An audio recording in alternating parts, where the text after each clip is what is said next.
Meu irmão, minha irmã, boa noite. Olha eu novamente nessa noite para poder falar a vocês. Agora eu quero falar com vocês, fazer uma pequena informação da festa que nós iremos celebrar neste domingo, né? Quero lembrar vocês que domingo passado nós celebramos a festa de Pentecostes. Na festa de Pentecostes nós vimos aí a descida do Espírito Santo sobre os apóstolos e Maria Santíssima, né? E aí o nascimento da igreja, onde os discípulos ou apóstolos são impulsionados a levar a palavra de Deus aos confins do universo. Com a festa de Pentecostes, né, nós encerramos aí o tempo pascal, certo? E aí, na segunda-feira, nós já iniciamos o novo tempo litúrgico, que é o tempo comum, segunda parte, né? Tempo comum que é dividido em duas partes. A primeira parte é no começo do ano, após o Natal e antes da quarta-feira de cinzas, né? Nesta primeira parte nós vamos ver os primeiros momentos de Jesus, né? Os primeiros milagres, ali os primeiros ensinamentos. Na segunda parte agora nós vamos ver uma vida mais intensa do Evangelho, né? De Jesus, ou seja, da caminhada de Jesus.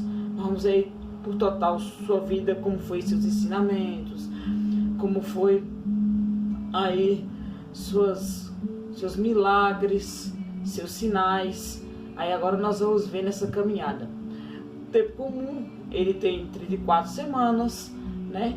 A cor que usa é o verde, para dizer o que é a esperança em Cristo, né? Nós temos essa esperança de que haverá um mundo melhor através do Evangelho de Jesus, né? Nós seremos sempre criaturas novas, renovadas. Então, por isso nós usamos aí o verde. E aí, no tempo comum, nós vamos ver algumas celebrações que são próprias do tempo comum. Uma delas que nós vamos ver é a solenidade da Santíssima Trindade, que celebra no primeiro domingo após Pentecostes. Falando sobre a Santíssima Trindade, meu irmão, minha irmã, é um mistério de Deus, ou seja, é onde Deus se revela para nós em três pessoas distintas. Trindade, como o nome já vem, né? Quer dizer três pessoas. Quer dizer o quê? Que é o Pai, o Filho e o Espírito Santo, né? Na pessoa do Pai, Deus. Na pessoa do Filho, Jesus. E o Espírito Santo, né? Que é a terceira pessoa.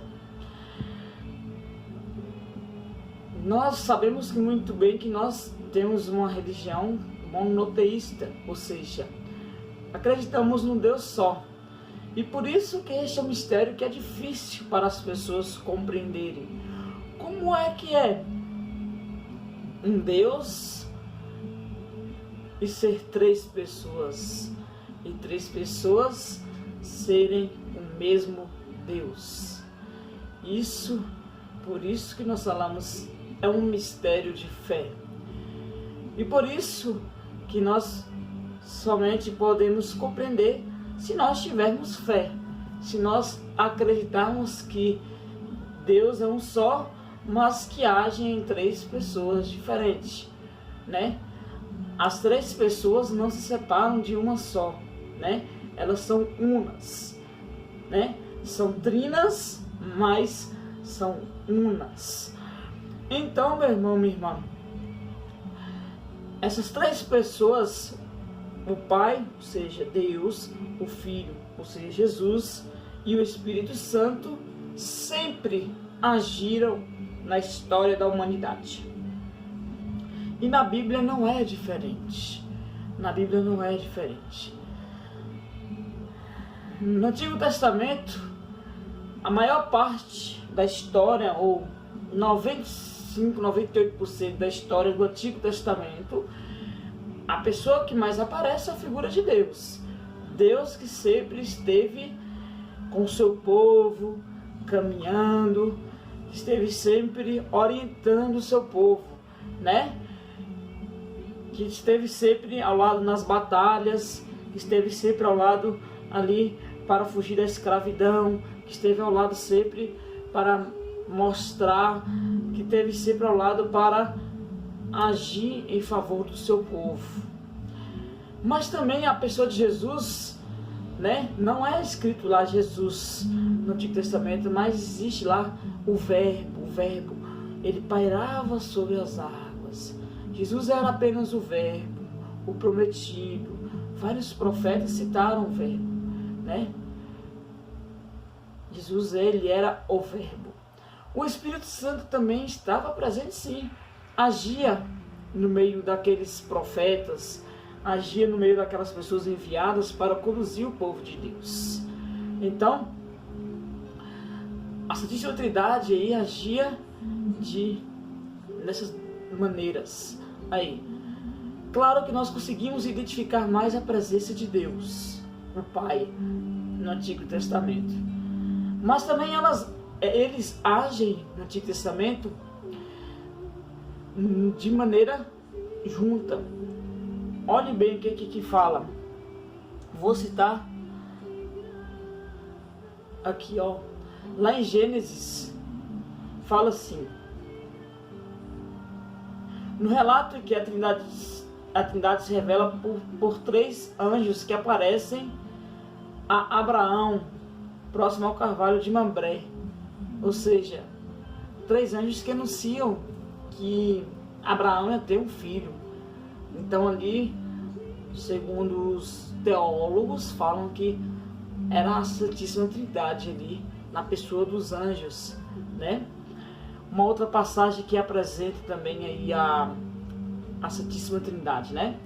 Na criação do homem se apresenta como um criador, ou seja, no plural, que fala bem assim lá no Gênesis capítulo 1, 26. Façamos o homem a nossa imagem e semelhança. Tá vendo a palavra? Façamos, ou seja, não é só Deus que fez o homem.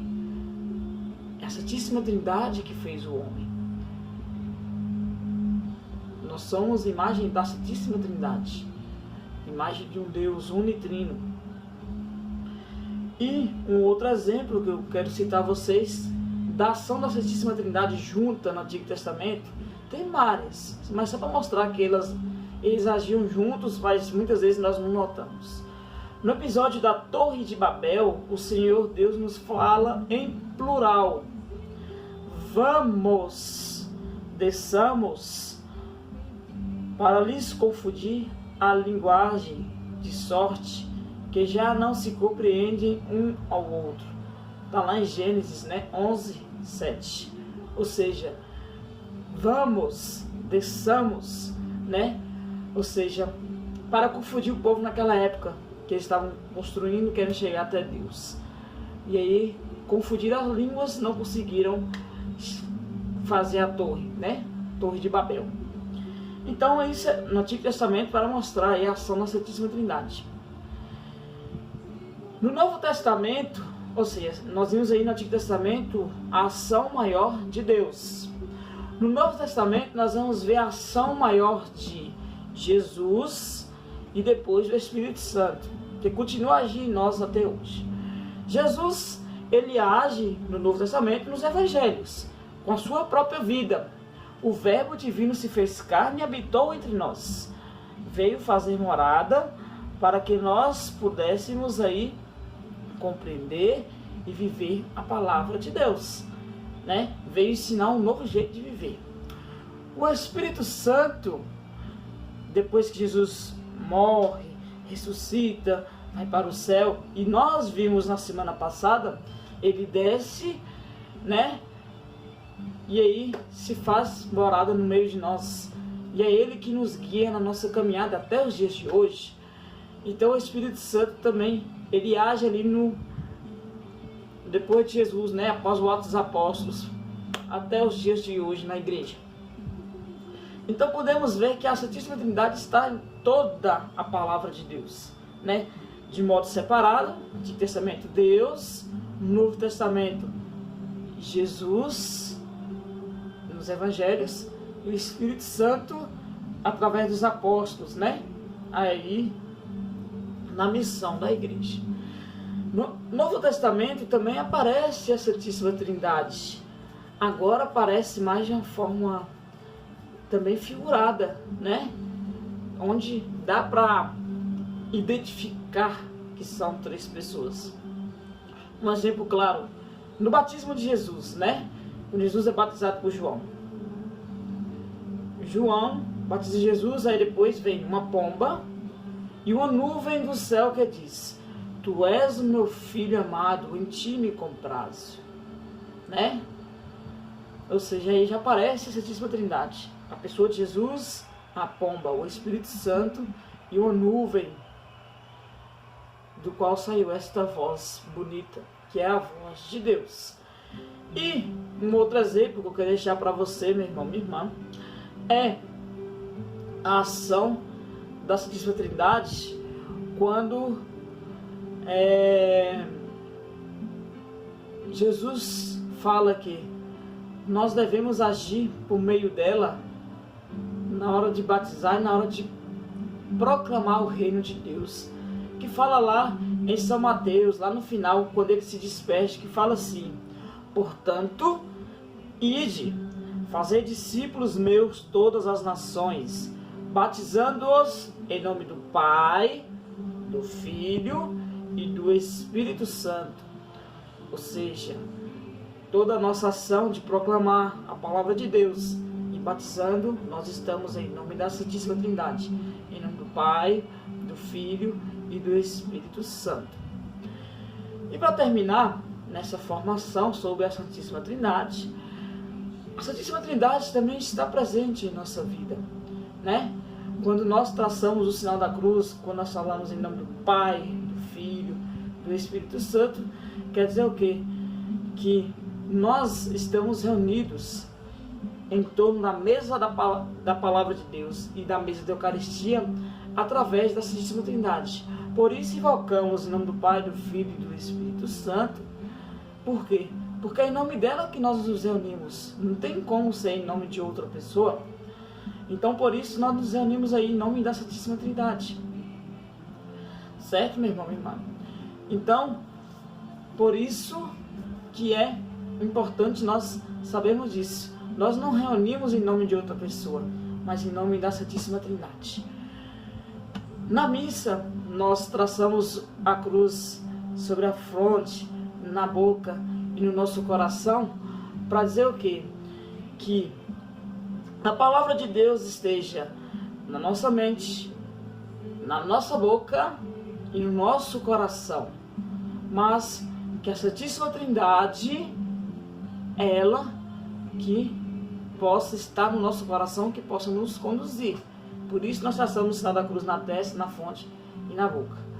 Quando é o padre, né, que ele vai falar, que ele proclame, né, através da mente, da boca e através do coração. Assim também devemos ser, né, através da nossa mente, do nosso entender, através da nossa boca, com o nosso falar, e através do nosso coração, com o nosso testemunho. Por isso traçar a cruz assim, certo? E no final da missa, nós traçamos também esse sinal da cruz para mostrar que, através da Santíssima Trindade, nós somos enviados, assim como no Evangelho de São Mateus falou, para anunciar a palavra de Deus. Porque a missa não é somente o mistério, né, da paixão, morte e ressurreição de Jesus e ascensão, mas também é missão, né? Por isso que a palavra missão vem de missa, que quer dizer o quê? Que nós ali somos enviados, né? Quando o presidente da celebração fala: vamos em paz, que o Senhor nos acompanhe. Ou seja, está enviando em missão. A missa não termina ali. Ali que inicia a nossa missão. A missão de anunciarmos a Deus, ou seja, a Santíssima Trindade, e a todas as pessoas, principalmente com o nosso testemunho de vida. Então, portanto, né? Estes são os sinais da Santíssima Trindade na vida do povo de Deus e na nossa vida, que nós muitas vezes fazemos, mas muitas vezes não fazemos, né, com uma certa devoção, com uma certa piedade. Fazemos por fazer. Muitas vezes não entendemos os gestos destes símbolos. Então, por isso, que possamos entender e compreender o que é a Santíssima Trindade na vida, da história da igreja e na nossa vida. A ação, né? Muitas vezes, quando nós vamos enfrentar um perigo, nós atraçamos um perigo. A cruz, ou seja, essa proteção. E por isso, muitas vezes, usamos este amuleto, né? Para dizer que ele nos salva. Que é através da cruz que Jesus nos salvou. Então, que a Santíssima Trindade possa agir em tua vida e que você possa também anunciar a Santíssima Trindade a outras pessoas. Viu, meu irmão? Uma boa noite. Espero que você tenha gostado dessa pequena formação sobre a Santíssima Trindade. Uma boa noite. Deus te abençoe e um bom final de semana. Valeu, um abraço.